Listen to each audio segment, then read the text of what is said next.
kuliner, kerajinan tangan, aksesoris dan fashion, periklanan, serta game merupakan kegiatan ekonomi kreatif yang sedang booming akhir-akhir ini.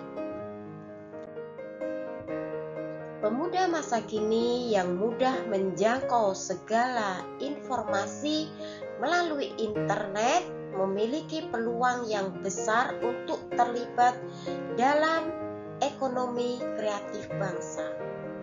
Saat ini, sektor ekonomi kreatif menjadi semakin penting dan semakin besar sumbangsinya terhadap perekonomian nasional.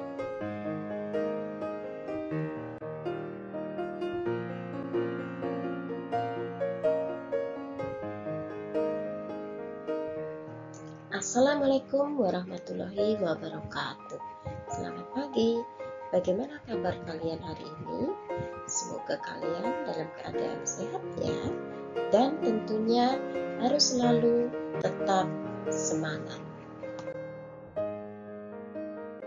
Setelah pertemuan sebelumnya kita sudah membahas tentang konsep ekonomi kreatif.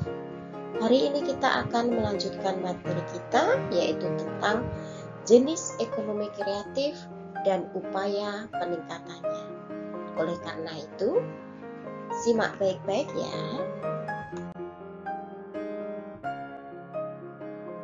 Ada apa saja sih sektor ekonomi kreatif itu? Pemerintah mengidentifikasi selingkup industri kreatif mencakup 14 subsektor, yaitu meliputi periklanan, arsitektur, pasar barang seni,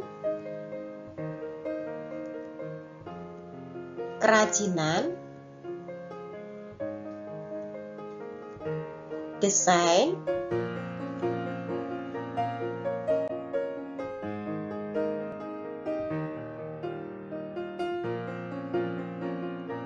yang keenam adalah fashion. Berikutnya video, film, dan fotografi. Yang kedelapan adalah permainan interaktif. Ada juga tentang musik, seni pertunjukan,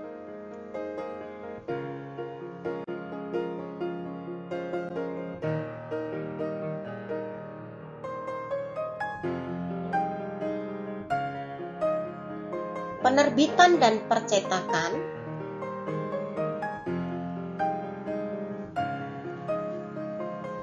layanan komputer dan software,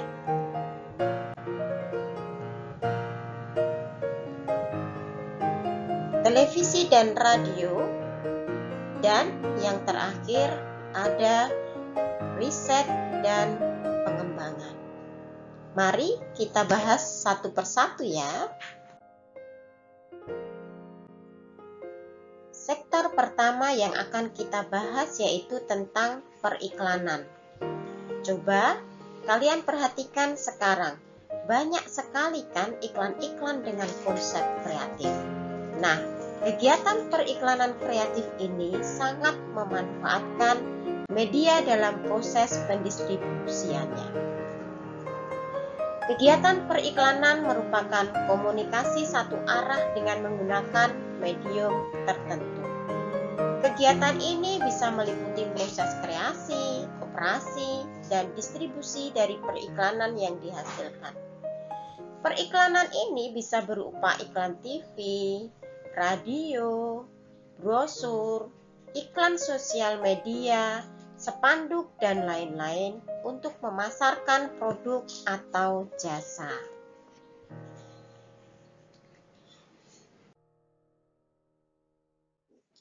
Sektor ekonomi kreatif selanjutnya adalah arsitektur. Ekonomi kreatif dan arsitektur berkaitan dari segi desain. Desain interior sudah mulai berkembang pesat loh. Tidak tidak hanya untuk desain di rumah saja, tapi juga untuk desain perkantoran atau ruang publik lainnya.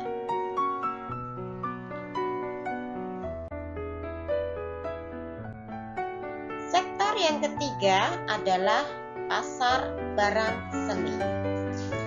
Kegiatan ini berkaitan dengan perdagangan barang-barang asli, unik dan langka, serta memiliki nilai estetika, seni, dan sejarah yang tinggi melalui lelang, galeri, toko, pasar, swalayan, dan juga internet.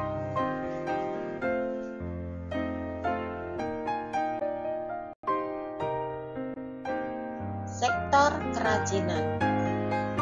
Kegiatan ini berkaitan dengan kreasi, produksi, dan distribusi produk yang dibuat atau dihasilkan oleh tenaga pengrajin yang berawal dari desain awal sampai proses penyelesaian produk. Antara lain meliputi barang kerajinan yang terbuat dari batu berharga, ada juga dari serat alam maupun buatan, kemudian dari kulit, rotan, bambu, kayu, logam, dan lain-lain.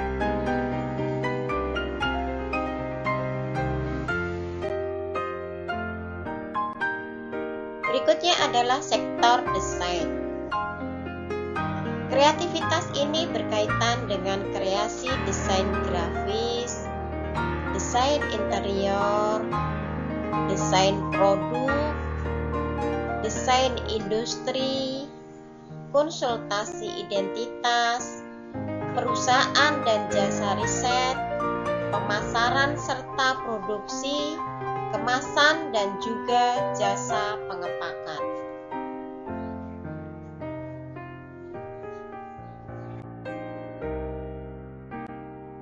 Sektor selanjutnya adalah fashion.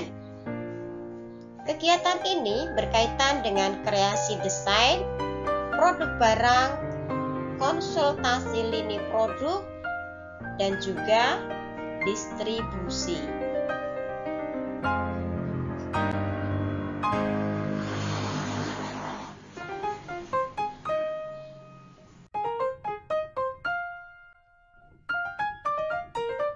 Sektor video, film, dan fotografi merupakan kegiatan yang berkaitan dengan kreasi produksi video, film, dan jasa fotografi, serta distribusi rekaman video dan film. Mencakup juga di dalamnya ada penulisan skrip, dubbing film, sinematografi, dan lainnya.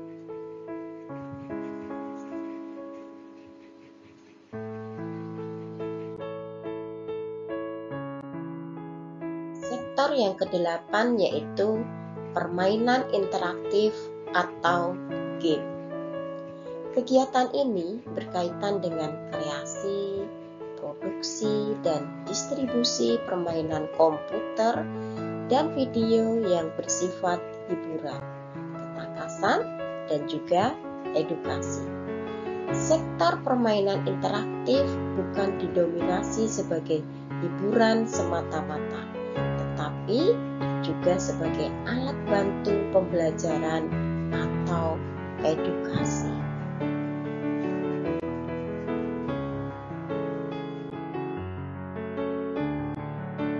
Sektor musik.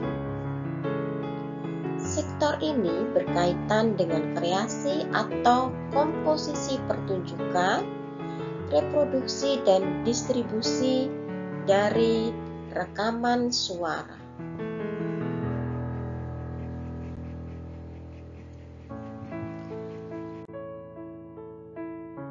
Sektor seni pertunjukan merupakan kegiatan yang berkaitan dengan usaha pengembangan konten dan produksi pertunjukan.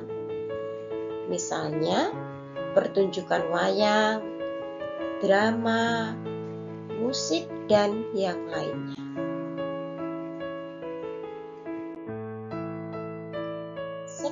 penerbitan dan percetakan. Kegiatan ini berkaitan dengan penulisan konten dan penerbitan buku, jurnal, koran, majalah, dan yang lainnya, serta kegiatan kantor berita dan para pencari berita. Subsektor ini juga mencakup penerbitan perangko,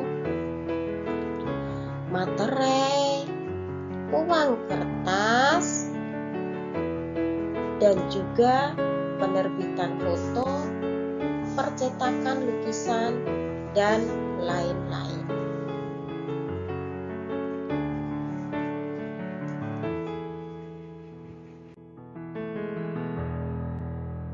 Sektor yang ke-12 yaitu layanan komputer dan piranti lunak atau software. Kegiatan ini berkaitan dengan pengembangan teknologi informasi, termasuk layanan jasa komputer, pengolahan data, pengembangan database, dan yang lainnya.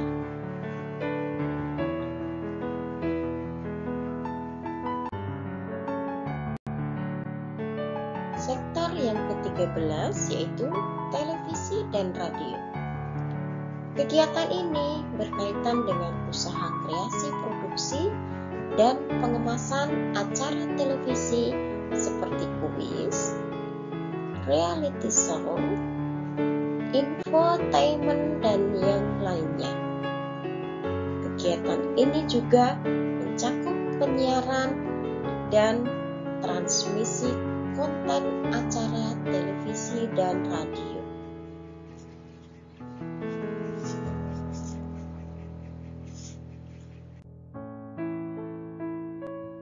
Sektor yang terakhir yaitu riset dan pengembangan. Kegiatan ini berkaitan dengan usaha inovatif yang menawarkan ilmu dan teknologi, serta mengambil manfaat terapan dari ilmu dan teknologi tersebut. Adapun contohnya seperti penelitian dan pengembangan bahasa dan sastra, seni, serta jasa konsultasi bisnis dan manajemen.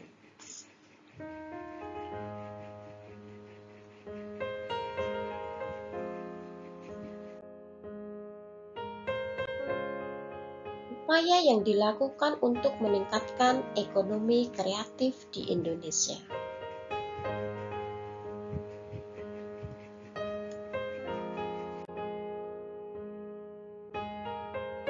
Berdasarkan Undang-Undang Dasar 1945, Pasal 33, Ayat 1, 2, dan 3. Strategi pemerintah untuk meningkatkan ekonomi kreatif antara lain, yang pertama yaitu menyiapkan insentif. Yang kedua, membuat roadmap industri. Yang ketiga, memberi perlindungan hukum. Yang keempat, membuat program komprehensif. Dan yang kelima, membentuk Indonesia Creative Council.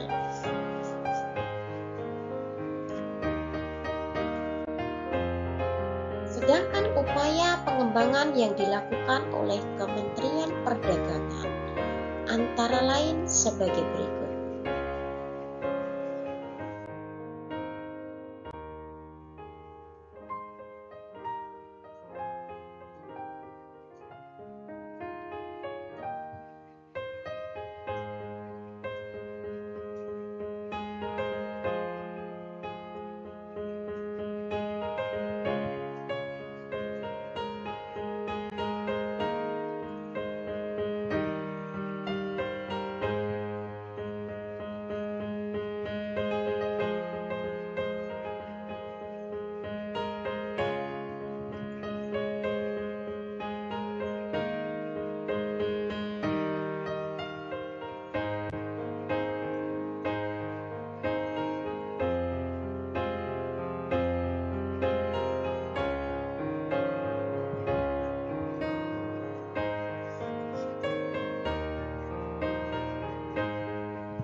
anak-anak, itu tadi materi kita pada pertemuan kali ini. Semoga bisa dipahami ya. Terima kasih atas perhatiannya. Sekian dari Bu Guru. Assalamualaikum warahmatullahi wabarakatuh.